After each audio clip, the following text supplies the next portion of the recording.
and welcome to IN158 3D Animation 1. This is Module 6, Animation, and I am your instructor, Jon Simpson. In this video, we will be exploring some of the animation tools in 3ds Max. At its most basic, animation is simply change over time, but there is much more to it than that. Follow the link in the description to view Alan Becker's excellent series explaining the 12 principles of animation. There are many tools in Max to help us accomplish animation. We begin by looking at the timeline located at the bottom of the interface. The time slider displays the current frame along with the total frames. Clicking and dragging this is called scrubbing the playhead. Below the timeline itself, here we will see the keyframes for the selected object once we create them. To the right is auto key and set key buttons. You will remember them from the chess animation project. Auto key automatically records and creates keyframes when the object is modified. Set key will only record changes when the key icon is clicked. If you move the playhead before clicking the key icon, the changes will revert and be lost. Next to that is the default tangents icon. Tangents control the easing on the animation. There are many types of easing, and we will explore this in detail later in the video. Next is key filters. When using set key, we need to tell Max which properties to record. This is not required for auto key. Auto key records all changes we made automatically. The playback controls to the right allow us to move through the animation or manually choose which frame to display. Finally, the time configuration box allows us to set the frame rate, add or remove frames from the timeline, as well as change how Max displays timeline information. Let's begin by creating a simple animation. We do not animate the geometry directly unless absolutely required, such as animating a modifier that has been applied to the geometry. Instead, we parent the geometry to a dummy object and animate the dummy. For this exercise, I will be creating the same animation several times, but I will be changing the tangents to begin explaining easing.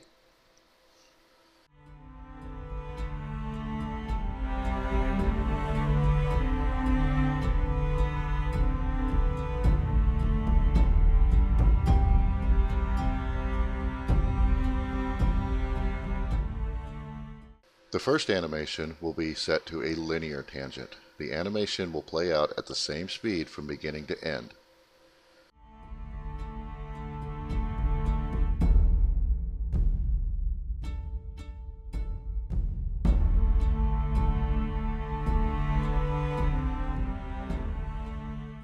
The second animation will be set to a slow tangent. When set to slow, the animation will start slow, then speed up, then slow down at the end.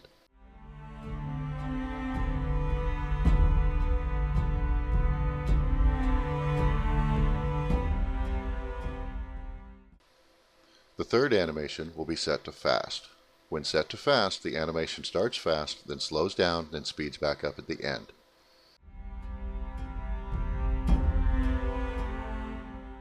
And finally, stepped. Max does not interpolate the keys. The object jumps to the new position when the second keyframe is reached, like a light switch.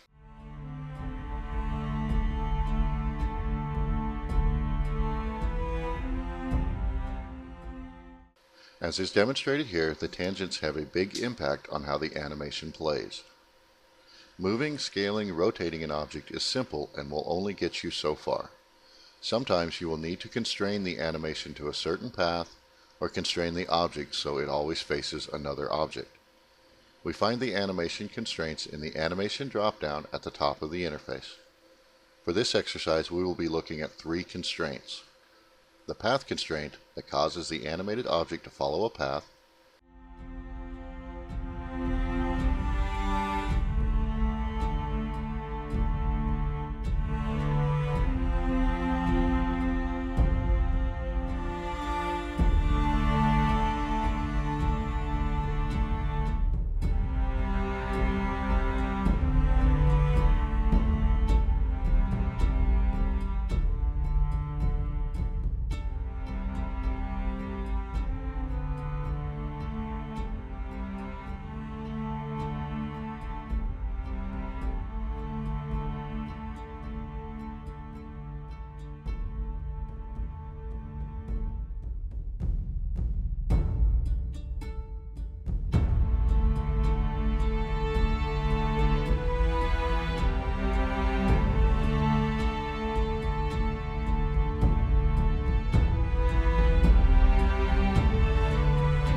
The link constraint that lets us parent an object to different objects at different times in the animation.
The look at constraint that causes an object to always look at another object.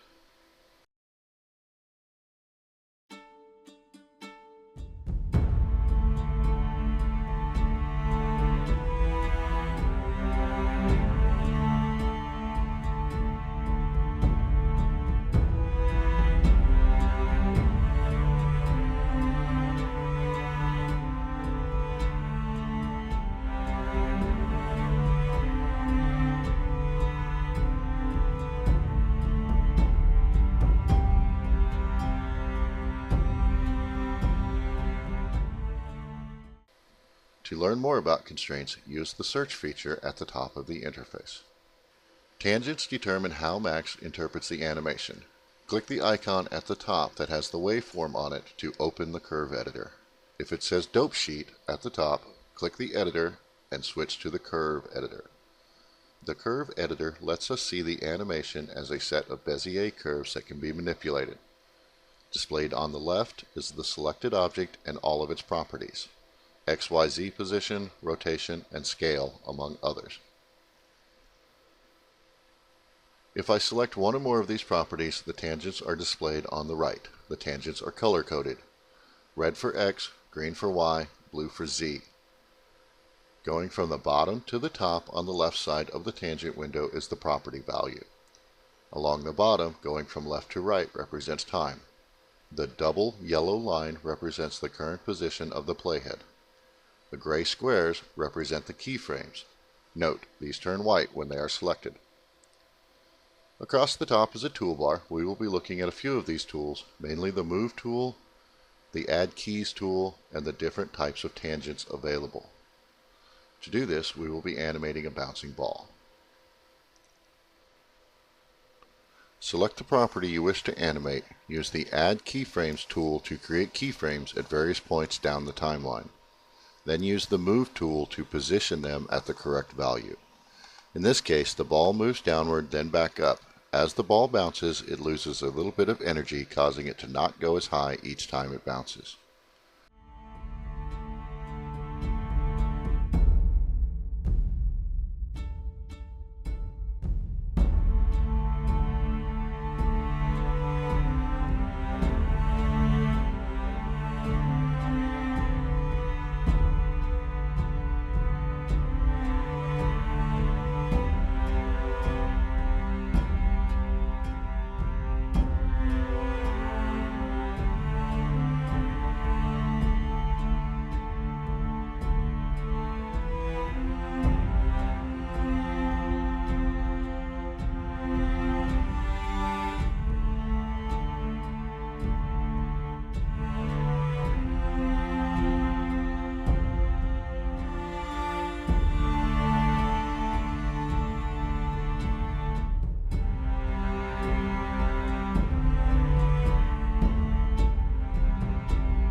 Currently, the tangents are set to linear, and while the ball does move up and down, it doesn't really look like it's bouncing.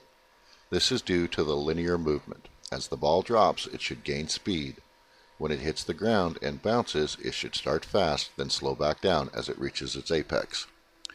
This speeding up and slowing down is caused by physics. Using tangents, we can replicate this movement. Select the first keyframe and right-click to access the keyframe properties. Each keyframe has an in and out tangent.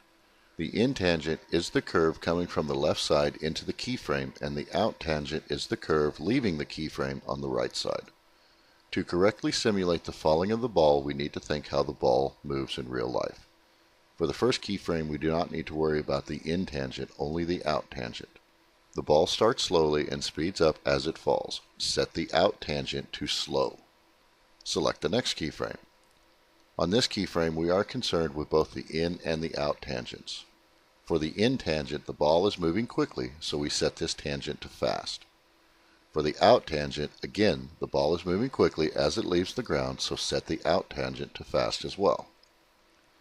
Continue doing this for all keyframes, setting the keyframes for the high point to slow and the bounce keyframes to fast. The Bezier curves now begin to resemble a bouncing ball.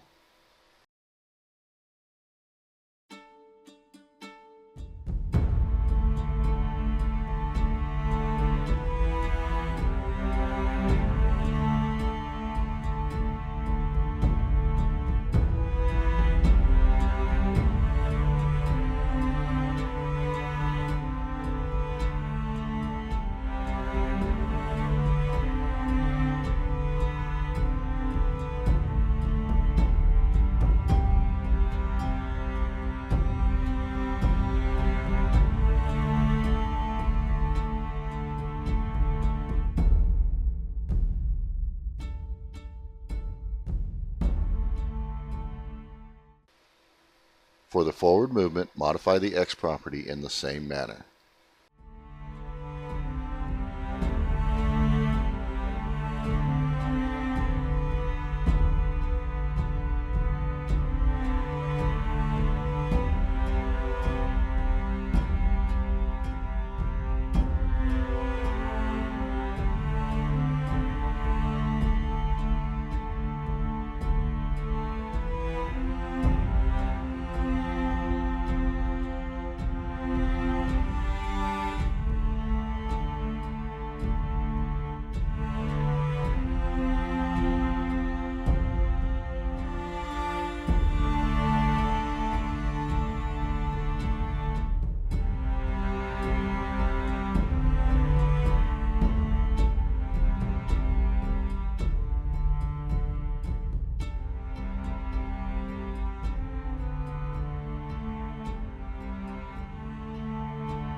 There is much to learn about tangents. I have included a link in the description to the 3ds Max help file. Finally, in animation, timing is everything. You'll want to view your animation time and time again to make sure it plays out the way you want. Depending on your hardware, Max may not be able to play the animation in real time in the viewport, and rendering takes time. There is a quick way to get a preview animation out of Max called a viewport grab. Under Tools, Preview, grab viewport, create preview animation. This won't be the prettiest thing in the world, but that's okay. We aren't looking at what it looks like, just how it plays.